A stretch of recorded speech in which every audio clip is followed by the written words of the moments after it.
Hey guys, learn A to Z stock market के channel पर आप सभी का स्वागत। तो आज मैं बात करने वाला हूँ ऑटो सेक्टर से जुड़ी हुई एक कंपनी के ऊपर। तो चलते हैं, पहले उस कंपनी का थोड़ा सा प्राइस देख लेते हैं। इस कंपनी का ये किस प्राइस पे ट्रेड कर रही है। तो ये जो कंपनी है लास्ट 5 दिन में देखें तो ये कंपनी 5% के आसपास रिटर्न दे रखी है। अगर मैं एक साल में देखूँ तो ये कंपनी अभी ज़्यादा रिटर्न नहीं दिया है, ये अभी सिर्फ 6.5% के आसपास ही रिटर्न दिया है, वो भी एक साल के अंदर। अगर मैं लास्ट 5 साल का देखूँ तो ये करीब 150-152% के आसपास ही रिटर्न दिया है, वो भी लास्ट 5 साल में। ठीक है, उसके बाद भी अगर मैं मैक्सिमम देखूँ तो ये कंपनी करीब करीब हमें ऑल टाइम 710% के आसपास इसने रिटर्न दे दिया है। अगर देखा जाए तो ये जो कंपनी है करीब करीब इस टाइम 26% के आसपास डिस्काउंट लेवल पे चल रहा है ये कंपनी। और इस कंपनी का जो करंट प्राइस चल रहा है वो 113.60 चल रहा है। ठीक है, 113 रुपये के आसपास ये कंपनी का प्राइस चल रहा है। तो हम जिस कंपनी की बात कर रहे हैं वो कंपनी का नाम है जमुना ऑटो इंडस्ट्री, ये कंपनी का नाम है। और ये कंपनी का प्राइस चल रहा है, ठीक है, ये आज की डेट में। अगर मैं कंपनी के बिज़नेस की बात करूं तो ये जो कंपनी है वो original equipment OEM original equipment manufacturing में इंडिया में 62% से 65% मार्केट शेयर कैप्चर करती है। ठीक है, ये कंपनी कमर्शियल व्हीकल के लिए स्प्रिंग्स, लीफ स्प्रिंग बनाती है, मैन्युफैक्चरिंग करती है। ठीक है, और ये भी इम्पोर्टेंस जो मेजर ओरिजिनल इक्विपमेंट होता है वो उस पर काम करती है कंपनी। अगर मैं इस कंपनी के कुछ पार्ट्स की बात करूं तो ये जो कंपनी है आप देखेंगे ये सारे पार्ट्स है जो कंपनी मैन्युफैक्चरिंग करती है, ये सारे पार्ट्स है जो आपके कमर्शियल व्हीकल में यूज़ होते हैं, और वो भी इम्पोर्टेंट पार्ट्स होते हैं ये, जो कि जैसे ये एग्जांपल के लिए जो गाड़ी है, गाड़ी का जो नीचे का पार्ट होता है इसमें आप देखेंगे कि ये लगा हुआ है जिसमें एयर वाले ये होते हैं, प्रेशर होता है। अगर इस गाड़ी के ऊपर अगर हैवी लोड होता है तो ये इसको हेल्प करता है टायर पे लोड ज़्यादा ना पड़े। तो ये ऐसे जो ये इक्विपमेंट होते हैं वो मैन्युफैक्चरिंग करती है कंपनी। उसके साथ साथ आपने देखा होगा कि इस टाइप का जो कमर्शियल व्हीकल होते हैं उनमें यहाँ पे इधर की साइड कहीं पे ये लगा होता है। ठीक है, तो ये कंपनी जो है इन सभी में एक लीडर है, जो ये जो इसको स्प्रिंग कहा जाता है। ठीक है, ये कंपनी इस स्प्रिंग के अंदर ये करीब करीब 62 से 65% के आसपास, 62 से 65% के आसपास ये मार्केट शेयर कैप्चर करता है इस चीज़ में। तो मतलब ये एक तरह से ये लीडर है ये स्प्रिंग वाले में, लीफ स्प्रिंग वाले में। इस कंपनी के पास 3 सब्सिडरी कंपनीज़ भी है, और उसके साथ साथ ये कंपनी के पास 10 मैन्युफैक्चरिंग प्लांट्स भी है, जिसमें से एक जो है ये कंपनी जो है एक हाउस में ये R&D, रिसर्च एंड डेवलपिंग भी करती है। ठीक है, रिसर्च एंड डेवलपिंग सेंटर भी है इसके पास। उसके साथ साथ ये कंपनी जो है 2 और रिसर्च सेंटर ओपन करने का सोच रही है अभी। ये जो कंपनी है 5,000 से ज़्यादा कमर्शियल व्हीकल के पार्ट्स बनाती है, जिसमें से 300 से ज़्यादा इसके ओरिजिनल इक्विपमेंट मैन्युफैक्चरिंग करती है। 300 से ज़्यादा इसके ओरिजिनल पार्ट्स है जो ये खुद बनाती है, मैन्युफैक्चरिंग करती है।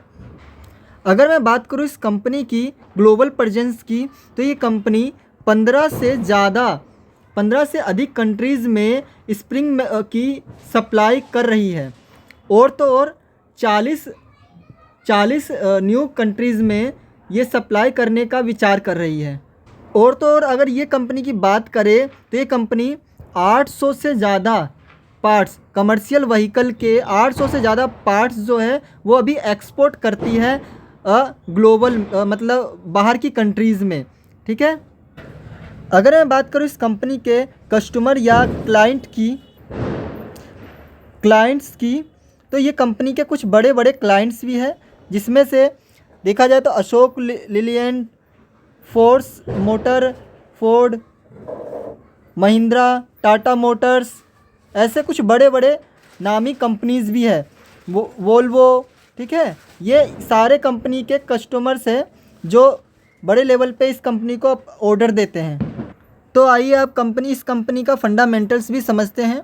तो हम जिस कंपनी की बात कर रहे थे वो था जमुना ऑटो इंडस्ट्री। ये इस कंपनी की हम बात कर रहे हैं। ये कंपनी NSE और BSE दोनों पे लिस्टेड है।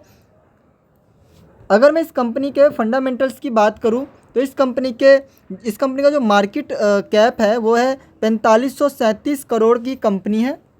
इसका जो करंट प्राइस चल रहा है 114 रुपये चल रहा है। ये इसका 52 वीक हाई और लो है। उसके साथ साथ अगर इसका PE रेशियो की बात करें तो 22 पर चल रहा है। उसके साथ साथ अगर मैं इस कंपनी के डिविडेंड की बात करूँ तो ये कंपनी डिविडेंड भी देती है, 2% के आसपास ये कंपनी डिविडेंड देती है।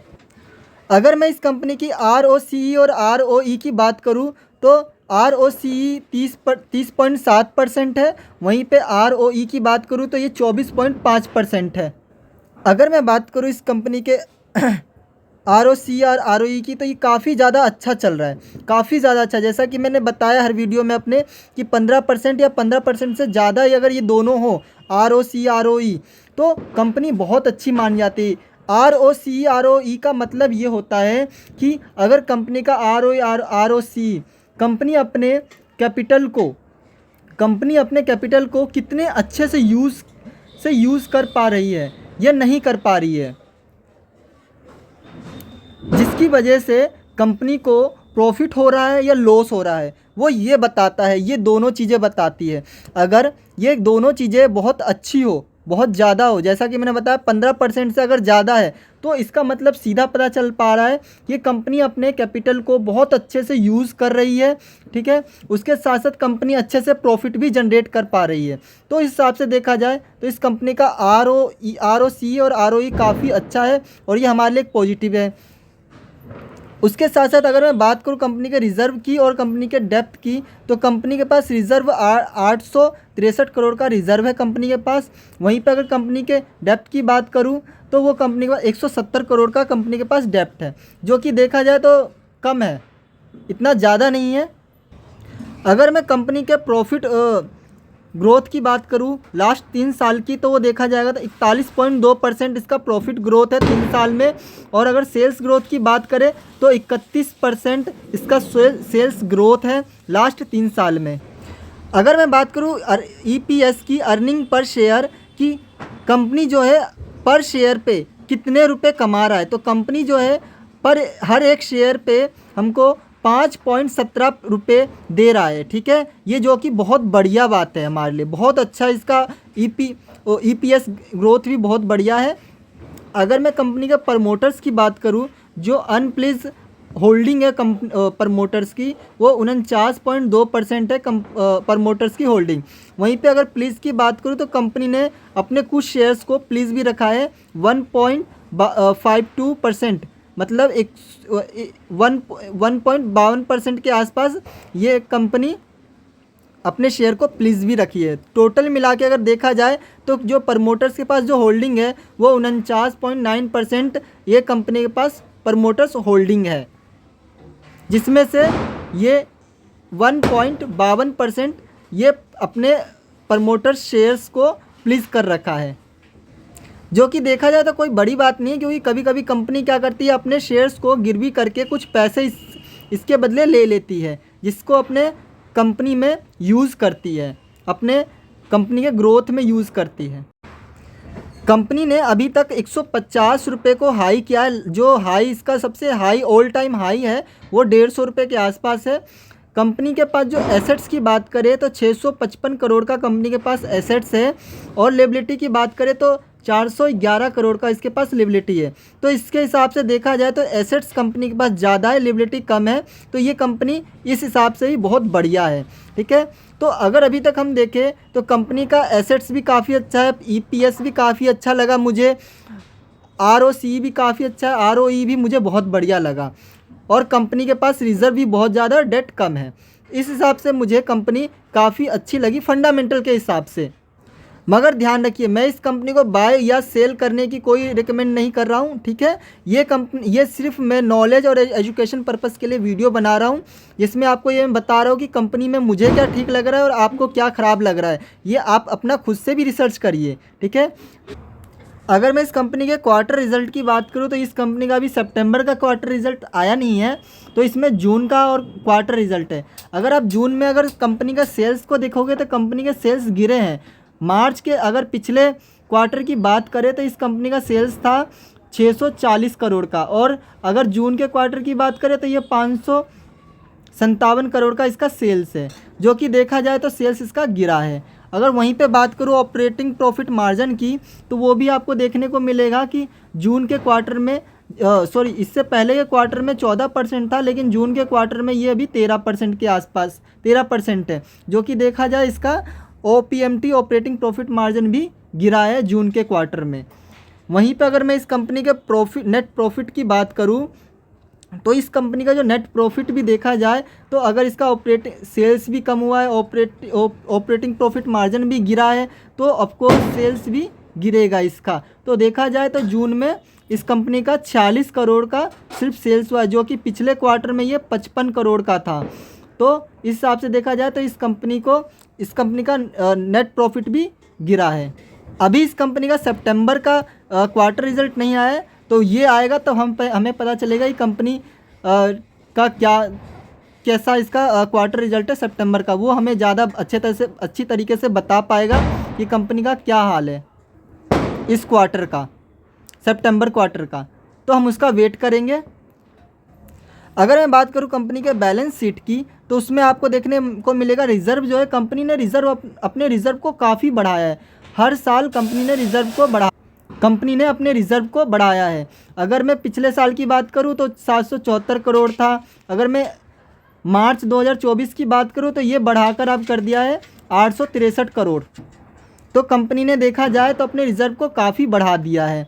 उसके साथ अगर मैं बोरिंग की बात करूं कंपनी के, तो कंपनी की बोरिंग तो पहले आप देखेंगे कि अभी ये मार्च 2023 में कंपनी ने अपने बोरिंग को कम किया था, लेकिन अगर वहीं पे अभी वापस मार्च 2024 में देखें तो इस कंपनी ने फिर से बोरिंग को बढ़ाया। 170 करोड़ का इसके पास अभी बोरिंग है। अगर मैं बात करूं प्रमोटर्स होल्डिंग की, तो यहाँ पे आपको देखने को मिलेगा जो प्रमोटर्स है उन्होंने आपको देखने को मिला वो एक फिक्स रख रखे अभी 49.96% प्रमोटर्स के पास होल्डिंग है, ठीक है। वहीं पे आपको अगर FII की देखेंगे तो वो भी प्रमोटर्स होल्डिंग अभी बढ़ा रहे थे, लेकिन अभी सितंबर में देखा जाए तो इसने थोड़ी सी कम की है फॉरनर ने, FII ने। और DII की बात करें अगर प्रमोटर्स होल्डिंग की, तो उन्होंने भी कम किया है। और अगर पब्लिक की बात करें तो पब्लिक के पास प्रमोटर्स होल्डिंग बढ़ी है। लेकिन इसमें जो मेन जो चीज़ है प्रमोटर्स में, आप अगर आके देखेंगे तो प्रमोटर्स जो है अपने होल्डिंग को कम नहीं कर रहे हैं अभी, ठीक है। प्रमोटर्स जो है अपने होल्डिंग को कम नहीं कर रहे हैं, वो काफ़ी हद तक एक स्टेबल रख रखे हैं। वहीं पे अगर FII की बात करें और डोमेस्टिक की, तो ये दोनों ही बस सेल कर रहे हैं। तो ये कुछ ज़्यादा कुछ खास नहीं है, क्योंकि ये कभी घटते कभी बढ़ते, क्योंकि मार्केट इस टाइम थोड़ा सा वीक चल रहा है, जिसके वजह से शायद ये सेल कर रहे होंगे इस टाइम, ठीक है। तो जैसे ही मार्केट थोड़ा ठीक होता है तो फिर से प्रमोटर्स FI और DI शायद आएंगे। लेकिन अभी के लिए देखा जाए सॉरी, ये आसपास पटाखे चल रहे हैं तो उस वजह से शोर हो रहा है, सॉरी इसके लिए। तो अभी देखा जाए तो प्रमोटर्स काफ़ी हद तक अभी स्टेबल कर रखे हैं अपने परसेंट, अपने जो होल्डिंग है प्रमोटर्स होल्डिंग, वो काफ़ी हद तक सेम रख रखे हैं, कम नहीं कर रहे हैं, ठीक है। तो और वहाँ पे ये पब्लिक की बात करें तो पब्लिक्स के पास ये प्रमोटर्स होल्डिंग बढ़ रही है। तो देखा जाए तो जो प्रमोटर्स है उनके पास होल्डिंग ठीक ठाक है, ठीक है। तो ये था जमुना ऑटो इंडस्ट्री के कंपनी का फुल डिटेल, ठीक है। इसमें मैंने फंडामेंटल्स कंपनी के बिज़नेस की बात की, ठीक है। तो मेरे तरफ से जो मुझे लगा कि ये ठीक है, ख़राब है, और ऐसा रिसर्च जिस हिसाब से मैंने कर लिया रिसर्च, मैं भी चाहता हूँ कि आप भी अपने अकॉर्डिंग अपने हिसाब से रिसर्च करिए इस कंपनी के ऊपर। और अगर आपको ये कंपनी अच्छी लगी हो तो आप खुद से खुद का रिसर्च करिए, और अपने रिसर्च के हिसाब से अपने फाइनेंशियल एडवाइज़र से भी बात करिए, ठीक है। तो आप अपना खुद का रिसर्च करिए इस कंपनी के ऊपर कि कंपनी कैसी है, अच्छी है या ख़राब लगी आपको, ठीक है। आप अपने खुद के हिसाब से इसके फंडामेंटल्स और बाकी डिटेल्स देखिए और खुद से भी रिसर्च करिए, अपने एडवाइज़र से ही पूछिए, ठीक है। और तब जाके अपना जो भी है इसमें सोचना, क्योंकि मेरी तरफ से कंपनी में कोई भी बाय और सेलिंग, बाय का कोई रिकमेंडेड नहीं है, ठीक है। तो आप खुद का रिसर्च करिए इस कंपनी के ऊपर और देखिए कि क्या ये कंपनी ठीक है फंडामेंटल्स के हिसाब से या नहीं। तो मिलते हैं नेक्स्ट वीडियो में। Okay bye.